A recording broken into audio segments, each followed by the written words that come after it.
So in the last module we discussed the basics of cache memory, and now in this module we are going to look at basic cache optimizations.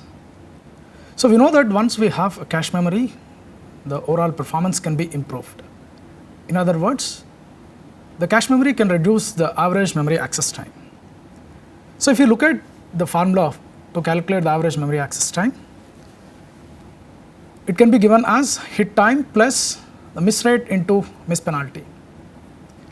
So the hit time is the time it takes to service a request if the request is hit in the cache, and if the request is a miss, then we are going to incur a miss penalty because we need to get the data from the main memory or the lower level caches. And the miss rate is defined as the total number of misses incurred per the overall memory accesses. So given this average memory access time formula, now to optimize the caches, in other words to improve the AMUT, we have to either reduce the hit time or reduce the miss rate or reduce the miss penalty. So we look at the techniques which will reduce each of these components. Reducing the miss rate. So cache miss rate can be reduced by increasing the block size or making the cache bigger or increasing the associativity. And we will see what happens to different types of cache misses when we increase the block size, the associativity or the cache size. We already discussed in the previous module the cache miss classification. The caches can have compulsory misses, capacity misses and the conflict misses. The second one is to reduce the miss penalty. So in order to reduce the miss penalty, we can go for multi-level cache hierarchy. Rather than one level of cache, maybe we can go for 2 level or 3 levels of cache memory between processor and the main memory. And we'll see what is the impact of this on the overall miss penalty. Or if we give priority for reads, we can improve the overall performance of the processor, and we'll see how to implement such technique. And finally, to reduce the hit time, so we avoid address translation, especially in the case of systems with virtual memory support. Processor generates virtual address, and that virtual address needs to be translated to physical address, and this translation is going to take time. And how can we eliminate this address translation from the overall access time? So that we'll discuss at the end. So we start with the techniques to reduce the miss rate. If I reduce the capacity, so the size of the cache is reduced, then what happens? So we know that there are 3 types of misses: the cold or compulsory misses, capacity misses and conflict misses.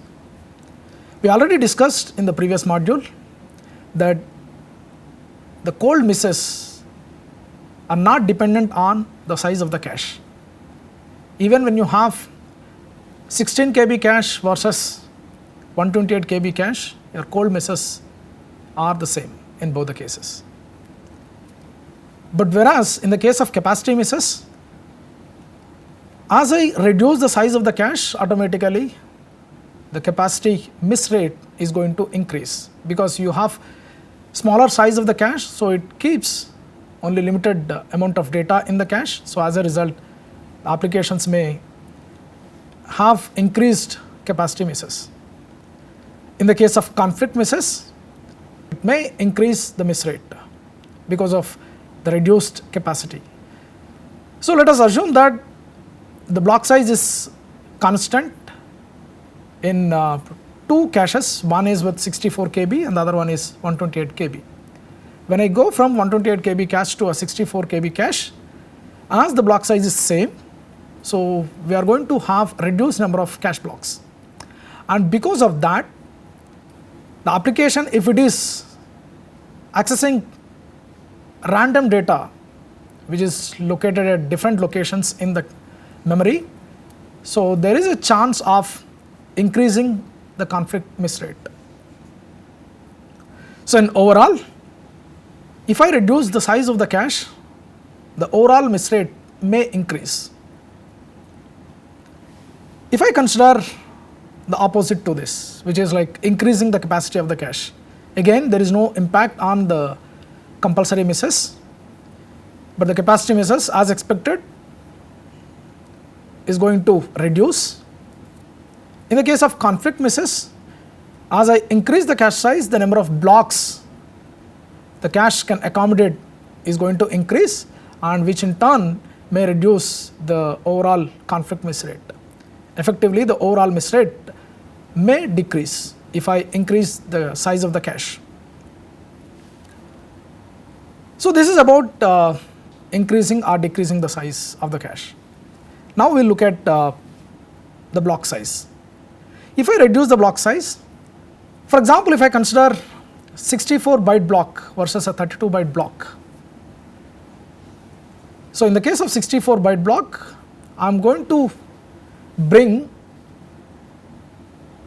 for example, 16 words of data from the memory, where each word is of 4 bytes. In the case of 32 bytes, I am going to bring only 8 words. So we know, according to the definition of compulsory misses, a miss that occurs on first reference to a word and the cache is empty. So when I bring in the data, so I am servicing the first compulsory miss, but after that, if I have a 64 byte block, I am going to bring another 15 words along with this missed word, whereas if I consider 32 byte block, I am going to bring only 7 words along with this missed word. So as a result, if I reduce the block size, there is a chance of increasing the cold miss rate.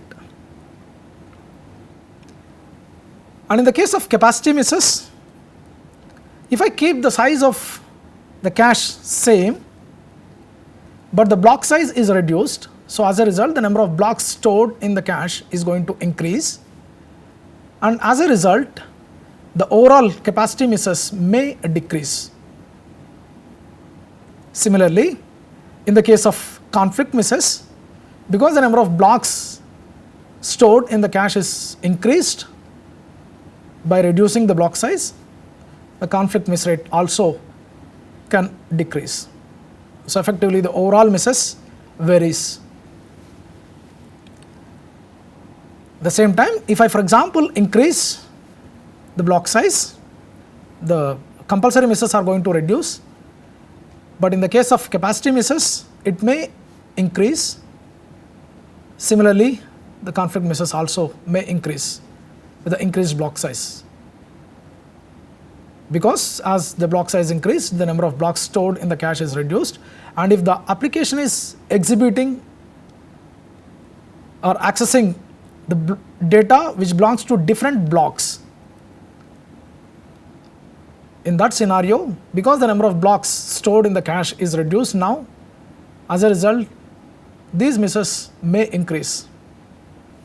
Finally, if I alter the associativity of the cache, if I reduce the associativity, there is no impact on the cold misses, and there is no impact on the capacity misses because the size of the cache is still same. And in the case of the conflict misses, as the associativity is reduced, the conflict miss rate may increase, because the conflict miss rate is defined with respect to the misses happen within a set. So as the associativity is reduced, so we have less options to keep new block into the cache, so we have to evict the existing data. So as a result, the overall misses may increase, and when I increase the associativity, the conflict misses may decrease. The capacity misses has no impact, and similarly the cold misses also there is no impact with respect to the associativity. So as a result, in order to reduce the cache miss rate, if we just opt for one of these things, either reducing the size or increasing the size of the cache, or reducing or increasing the block size, or changing the associativity, there is an impact on the other type of cache misses when we are trying to reduce the miss rate of one type of misses. So we have to look at all these things, and based on that we have to take a decision. But again, among all these three types of misses, the cold misses contribute very least number of misses to the overall misses, and the conflict misses are predominant. So we have to look at the conflict misses, and accordingly we can take the decision. To reduce the miss penalty, so we can go for multiple levels of cache hierarchy. So we keep multiple caches between our first level of cache and the memory, so that whenever there is a miss in the first level of cache, rather than going to the memory, we may get a hit in the next level of the cache. In this particular example, we consider two levels of caches followed by main memory. So we know that miss penalty for L1 cache is defined as hit time of L2 plus miss rate L2 into miss penalty. So when there is a miss in the L1 cache, now we are going to get the data from L2 as long as L2 supplies the data. If L2 cannot supply the data, we have to go to the main memory. So effectively we define the miss penalty of L1 as the sum of hit time of L2 and miss rate of L2 times miss penalty of L2. So now we substitute this miss penalty of L1 in our original AMAT equation. So AMAT for two level cache is hit time of L1 plus miss rate of L1 times our miss penalty of L1, which is expressed as the sum of hit time of L2 and miss rate of L2 into miss penalty of L2. So remember that here we consider the miss rate of L1, miss rate of L2, but we know that the definition of miss rate is the total number of misses incurred by a particular cache to the total number of memory requests coming to that particular cache. So as a result, for the first level of cache, that is L1 cache, all the memory requests issued by the processor will come to L1. So in that case, our miss rate of L1 is the actual miss rate seen by the processor at the level 1 cache. The total number of memory accesses seen by L2 is nothing but the total number of misses generated by L1. So effectively, the local miss rate of L2 is nothing but the total number of misses incurred by L2 by the total number of misses generated by L1.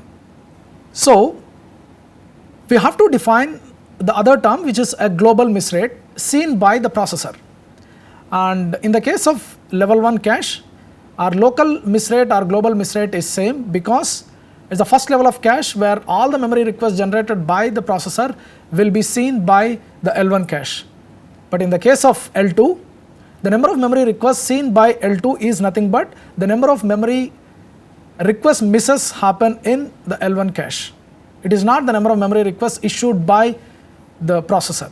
So effectively, the global miss rate of L2 is nothing but the miss rate of L1 times the miss rate of L2.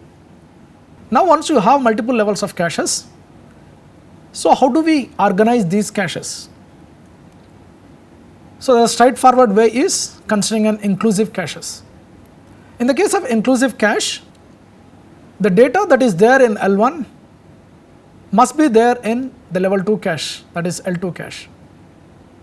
So that means L1 is inclusive of L2, and in this case, whenever if I evict a block from L2 cache, maybe because of a cache replacement policy applied at L2 cache, so to keep the inclusive property correct, so we have to invalidate the corresponding block from the L1 cache, that is shown in the figure by using a back invalidation. So we have to invalidate a block in L1 if the same block is evicted from the L2 cache. Whenever there is a miss happens for a processor memory request in the L1 cache, so we go to L2, and if even L2 also incurs a miss for the same memory request, then we will go to the memory. And when we get the data from memory, we keep the block in L2 and supply the block to L1 and finally supply the data to the processor. So that is what is shown in the figure using a miss flow. So when we are filling the data from memory, we first fill in L2 and then fill in L1 and supply the required word to the processor.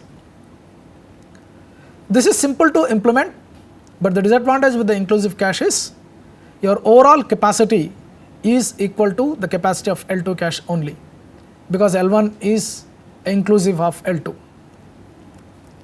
To increase the cache capacity, so we can go for other extreme, which is called as exclusive cache, where the data stored in L1 is completely exclusive to the data in L2. Effectively, L1, L2 are mutually exclusive. So when there is a miss in the cache, in the L1 cache, we will go to the L2, and if there is a miss in L2 also, we get the data from the memory, but when we are filling the data from memory, we directly go to L1 and keep the block in the L1 cache alone. And whenever we evict a block from L1, we keep the block in the L2. The reason is, when we evict a block from L1, we don't know whether processor may require the data in future or not. So for the safe side, we'll keep all the evicted blocks from the L1 into L2, so that if processor requests the data from the evicted block in future, L2 may supply the data. So that way we can reduce the overall miss penalty. So this improves the overall cache capacity, but the problem with this exclusive cache is, whenever we want to implement cache coherency, so don't worry about the definition of cache coherency. We are going to discuss the cache coherency when we come to the multi-core architecture in the last unit of this course. When we want to invalidate a cache block, we have to search in both L1 and L2 caches if you are considering the cache hierarchy in an exclusive fashion. But whereas in the case of inclusive caches, because we know that all the L1 data is there in L2, all we have to do is just search in L2 cache and invalidate. To locate a block, we have to search both in L1 and L2, as L1, L2 are mutually exclusive in the case of exclusive caches. So as a result, from the implementation point of view, the exclusive caches are costly, but from the capacity point of view, the exclusive caches are efficient. In other words, the capacity of the exclusive caches is equal to the sum of the capacity of L1 cache and the L2 cache. But the current day processors are actually implementing an intermediate to these two extremes, which is called as non-inclusive caches. So this non-inclusive cache says that data of L1 may or may not present in L2. So whenever processor incurs a miss in the L1 cache, we go to the L2 cache. If L2 is also missing, then we go to the memory. But when we are bringing the data from memory, we keep the block both in L2 and L1. But now, when L2 cache evicts a particular block, we don't have to back invalidate the corresponding block in L1. We can just invalidate in L2 itself. So as a result, it violates inclusive property. But the advantage with this non-inclusive caches is, it can increase the capacity, overall capacity of the cache hierarchy as compared to the inclusive caches. But the drawback with this is, still when we want to implement cache coherency, to invalidate a particular block, we have to search both L2 and L1. Or otherwise, we have to come up with mechanisms such as like extra bit is allocated for each of the blocks in the L2, and this extra bit may say whether the block is present in the L1 or L2. We can do a couple of other optimizations to reduce the penalty associated with searching in both levels of caches, especially in the case of cache coherency implementations. So now we'll look at the techniques to minimize the miss penalty. So we know that processor can generate a read request or a write request, and generally the reads are performance critical because processor will wait for the data to be available to continue further. But whereas in the case of a write operation, processor can write and it can continue with subsequent operations.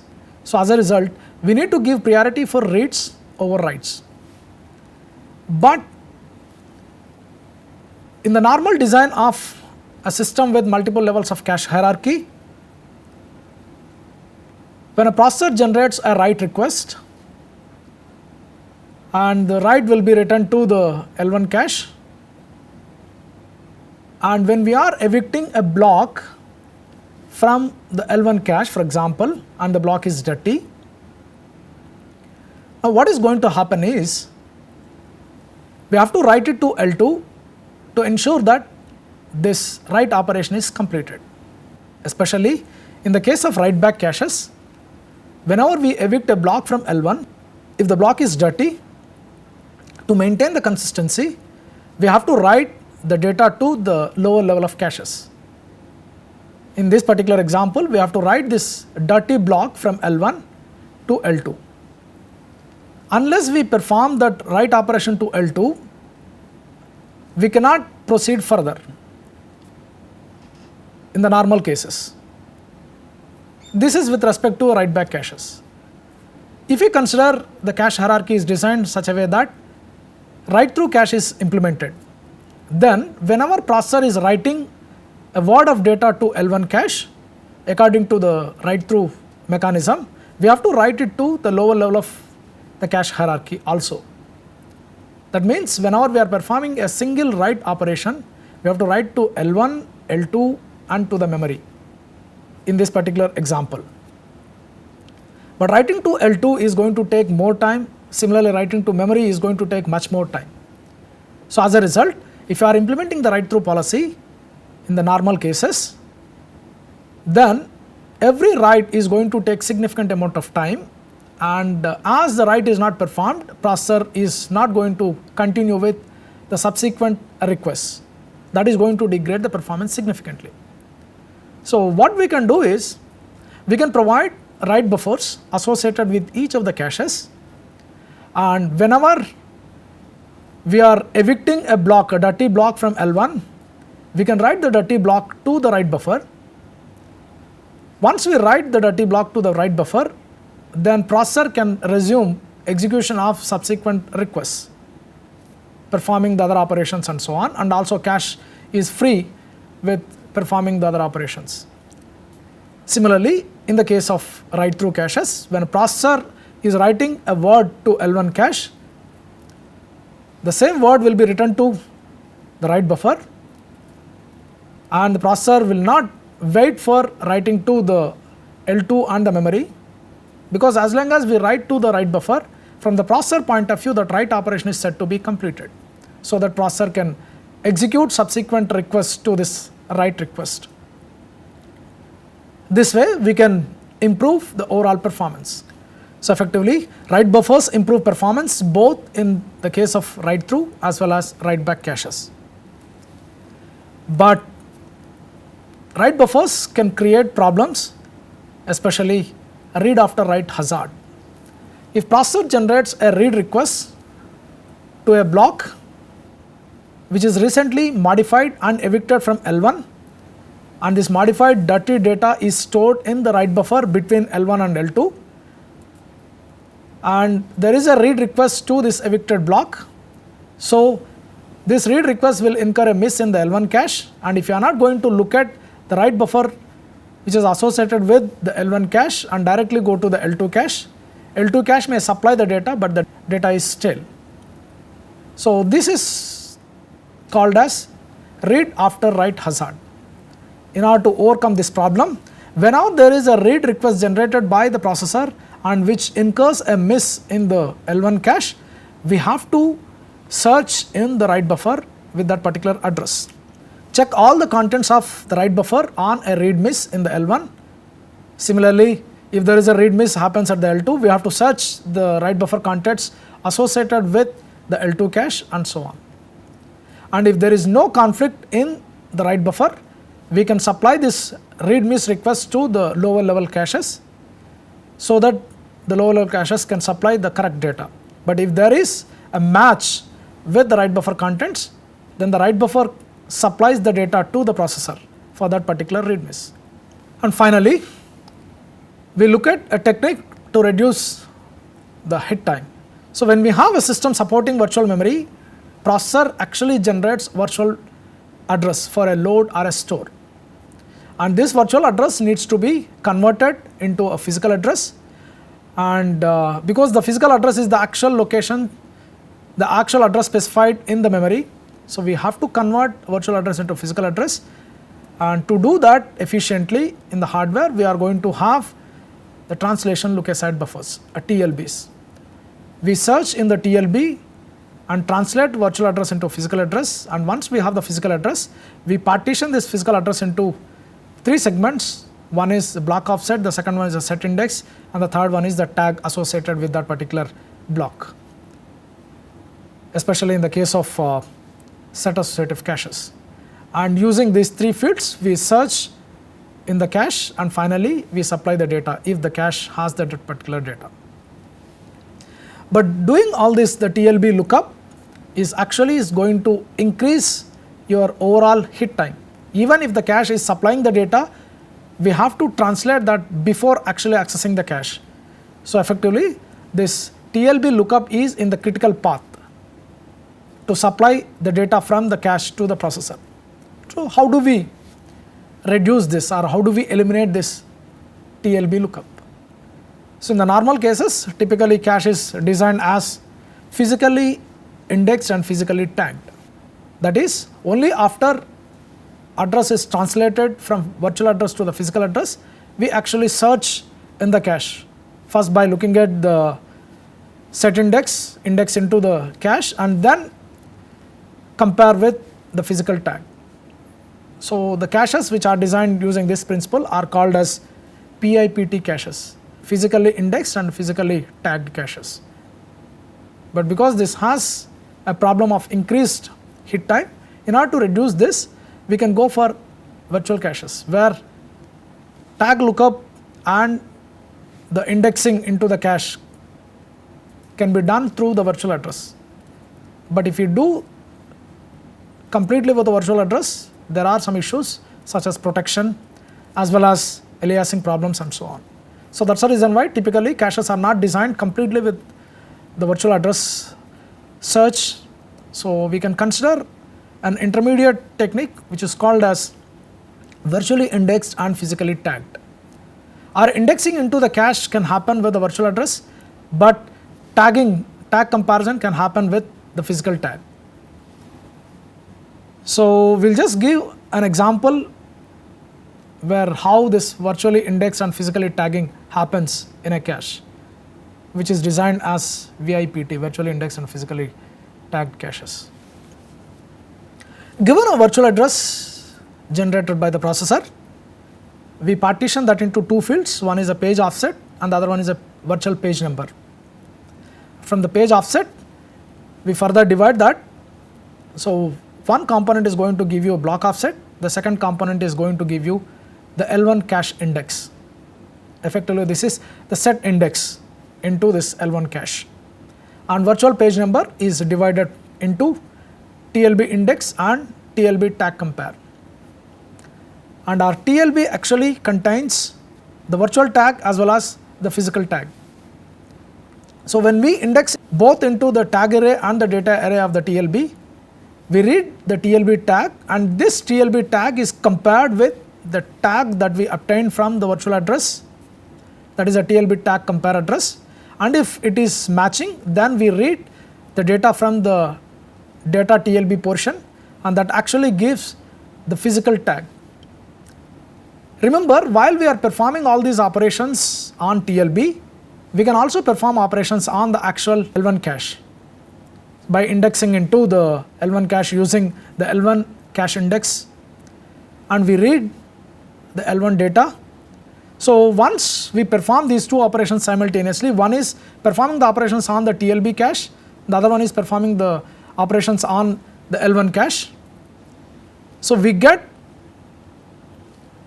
the physical tag from the TLB data array, similarly the physical tag from the L1 tag array, and these two will be compared, and if there is a match, that indicates that the data is available for the virtual address generated by the processor, and we supply the data from the L1 data array to the processor. If there is a miss, then we have to go to the next level cache, and before going to the next level cache, we have to come up with the physical address. So we'll get the physical address by combining this L1 tag address that is obtained from the TLB data portion, and we combine that with the L1 cache index and the block offset obtained from the page offset of the virtual address generated by the processor. And once we have this physical address, we further partition this into three components. One is L2 tag compare address, and L2 cache index, and the block offset. And once we have this, then we'll go to the next level cache and perform the operations. Remember that this virtual indexing can happen only for the L1 caches. We are not going to perform this for the L2 and L3 caches and so on. Effectively, in a multi-level cache hierarchy, L2 and the further levels of the caches are designed using physically indexed and physically tagged, but whereas the L1 cache can be designed using virtually indexed and physically tagged. As we eliminated the tag lookup from the TLB lookup from the critical path of the cache access, so that we can improve the overall performance. So with this basic optimization techniques, I am going to conclude this module, and in the next module, I am going to discuss the advanced optimization techniques that can be applied on cache memory. Thank you.